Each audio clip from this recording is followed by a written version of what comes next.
Hey, what's up guys? So in this video we will see how to enable or disable voicemail on any iPhone. Now currently I'm using an iPhone 11 to record this video, and the iOS version on our iPhone 11 is the iOS 18.3.2.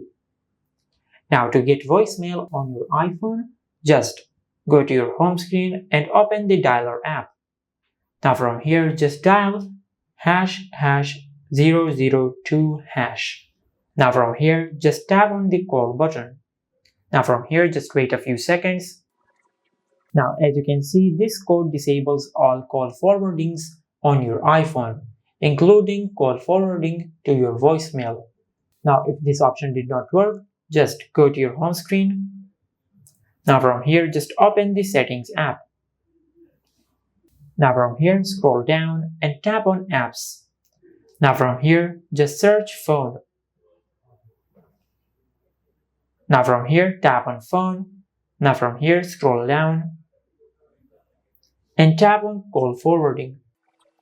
Now from here just disable this feature.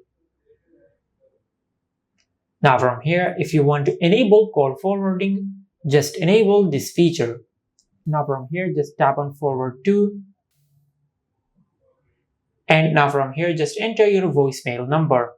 And this is how you can enable or disable voicemail on any iPhone.